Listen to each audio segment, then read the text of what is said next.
Hello, cherished listeners, and welcome once more to Evermore Love, your sanctuary for love stories that wrap around the soul like a secret embrace, all while nurturing your English with every tender word.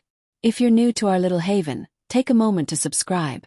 We're tantalizingly close to 1K subscribers, and your click could be the one that tips us into this joyful milestone. It means everything to share these tales with you. Today we tread the delicate path of I Love My Sister's Fiancé. A story woven with aching desire, moral tempests, and the fragile beauty of choosing the heart's truth. It's intimate, it's intense, so I urge you, linger with us through every shadowed glance and stolen breath. Watch to the very end, where grace awaits like dawn after a long night. Settle in, perhaps with a candle flickering nearby, and let this journey unfold. Shall we? Music deepens to a heartfelt cello undertone as the narration begins. I love my sister's fiancé. The scent of jasmine clung to the air like a half-forgotten promise that summer evening in our family's sprawling garden in upstate New York. Fairy lights twinkled among the rose trellises, casting a golden haze over the laughter and clinking glasses of Isabella's engagement party.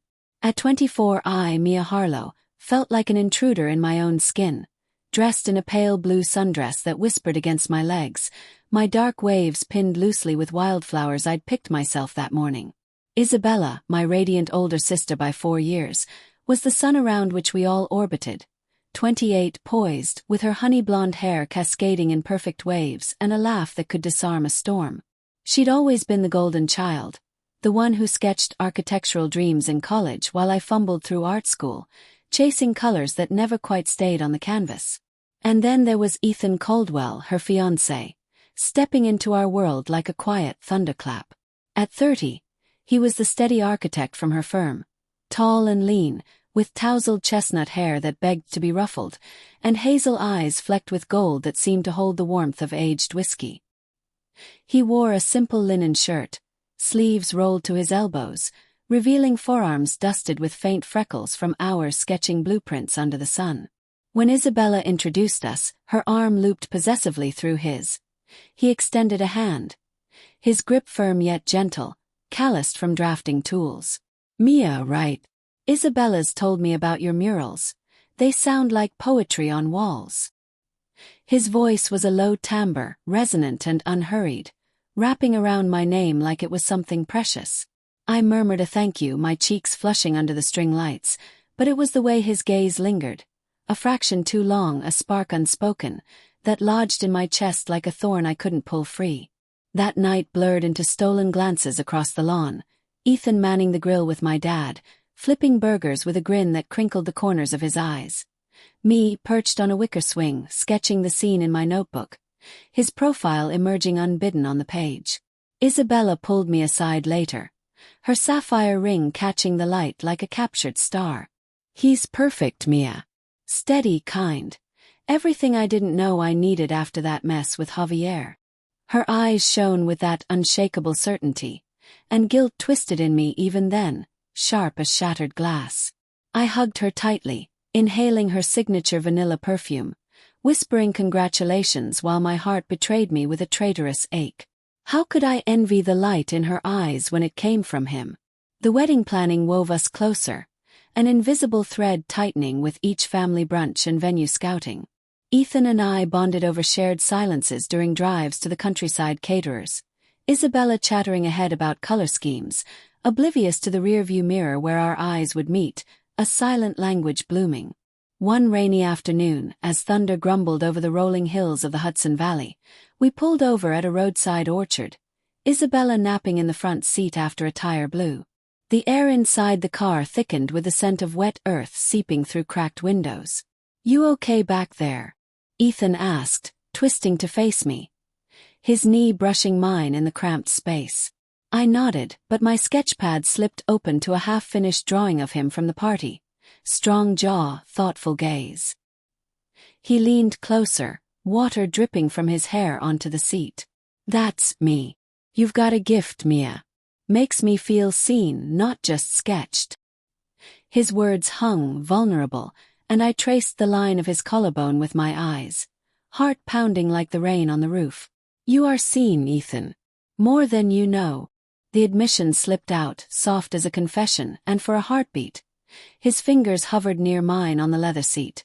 Close enough to feel the heat, far enough to deny. Isabella stirred then, yawning, and the moment shattered like fragile porcelain. But it lingered, that almost touch, replaying in my dreams where his hands finally bridged the gap, pulling me into a kiss that tasted of apples and forbidden rain. Fall arrived with a blaze of crimson leaves, and the challenges mounted like gathering clouds. Isabella's bridal shower at our childhood home was a whirlwind of lace and laughter, but I excused myself to the attic studio, surrounded by canvases thick with the dust of unfinished dreams. Ethan found me there, delivering a forgotten gift bag, the stairs creaking under his weight. Sunlight slanted through the dormer window, gilding the motes in the air like fireflies at dusk. "Hiding out," he teased, but his eyes held no judgment, only a quiet understanding that pierced me. I set down my brush, paint-smeared hands trembling. "It's all so joyful for her, but I feel like I'm painting over cracks in my own heart." He stepped closer, the floorboards groaning in sympathy, and sat on the worn window seat, patting the space beside him. We talked for hours, about his lonely childhood in a too-big house after his parents' divorce, how architecture was his way of building homes he'd never had, my fears of fading into Isabella's shadow, my art dismissed as hobbyist whimsy by our perfectionist mother. "You're not a shadow, Mia," he said, his voice rough with emotion, turning my chin gently with paint-streaked fingers. "You're the color in the lines, the wild strokes that make it breathe." Time suspended, the world narrowing to the space between us, until his thumb brushed my lower lip, tentative, electric. I leaned in, breath mingling, and our lips met, soft at first, a question, then deepening with the hunger of unspoken months. His hands cradled my face, tasting of mint and maple from the shower suites, and I melted into him, every nerve alight with the wrongness and rightness intertwined. It lasted mere moments before voices echoed from below, and we pulled apart, gasping, foreheads pressed together in shared guilt.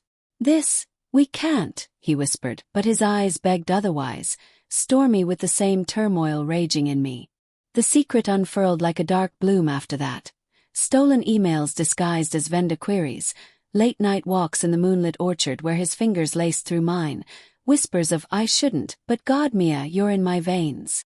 Romance flickered in those hidden hours. Him surprising me with a rare pigment set at a craft fair, our laughter muffled against each other's necks. Me leaving sketches of imagined homes in his truck glove box, blueprints of a life we dared not draw. But the challenges clawed deeper, nights where guilt choked me awake, staring at Isabella's engagement photo on my nightstand. Her smile a accusation, Ethan's torment etched in the furrow of his brow during family dinners. His hand brushing mine under the table while she planned their honeymoon aloud. "I love her," he'd confess in the dim glow of his truck's cab after dropping her off, voice cracking like autumn frost. "But it's different with you. Deeper, like coming home to a fire I didn't know was cold." Tears would sting my eyes then, the weight of betrayal a stone in my throat. "Then end it, Ethan. For her sake. For ours." But he couldn't, and neither could I, trapped in this exquisite agony. Winter's grip tightened with the rehearsal dinner, snow blanketing the garden in hush-white silence. Isabella, ethereal in ivory, pulled me aside in the powder room, her reflection flawless in the mirror. "You seem distant, little sis. Is it cold feet for me?" Her concern was genuine, laced with that sisterly intuition I'd always envied, and the dam broke. Sobs racked me as I collapsed against her, words tumbling out in a torrent, the kiss, the longing, the love that had bloomed unbidden in my chest. She froze, color draining from her face, then held me tighter, her own tears falling like silent snow. "Oh, Mia, why didn't you say?" No anger, just a profound sadness that hollowed us both. "I thought he was my forever. But if his heart's elsewhere, I can't chain him to a lie." The confrontation came at dawn the next day, in the frost-laced gazebo where we'd shared our first illicit glance. Ethan arrived, eyes red-rimmed from a sleepless night, Isabella's note, simple, selfless, crumpled in his fist. "She left for the city. Says she needs space, but Mia, She knew. About us. Devastation crashed over him, knees buckling as he sank to the bench, head in hands. I knelt before him, cupping his face, thumbs tracing the salt tracks on his cheeks. This is my fault.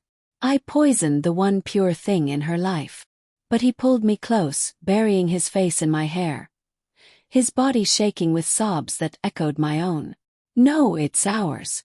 I chose this fire, even knowing it would burn. And God help me, I'd choose it again. We sat there as the sun crested, painting the snow in rose and gold, unraveling the threads of what was. Ethan called Isabella that afternoon, their conversation a bridge of raw honesty over the miles. Tears, apologies, the slow release of a love that had been comfortable but not consuming. She returned a week later, not for vows but for healing. Sisterly hugs in the kitchen over chamomile, Ethan and I stepping back into separate orbits, the pain of forge tempering us stronger. Months later, spring thawed the ground and our hearts. Isabella found her spark in a new project, traveling to restore historic homes in Europe, her laughter freer, unburdened. Ethan and I rebuilt tentatively. Coffee dates that stretched into sunsets. His hand finally mine without shadows. One evening, under the same trellises now bursting with jasmine, he knelt in the garden dirt, a ring glinting in his palm. Not sapphire, but a simple emerald band, green as new leaves. Mia Harlow, you taught me love isn't a blueprint. It's the chaos of color, the risk of the stroke. Marry me. Not as a stolen secret, but as my open horizon. Tears blurred him, joy and relief crashing like waves, and I whispered yes, pulling him up into an embrace that sealed our fractured beginning. A year on, as we stand in that garden, Isabella our matron of honor, her toast a benediction of forgiveness, I traced the vine tattoos on his wrist, matching the ones she'd inked on us both as a symbol of roots reclaimed.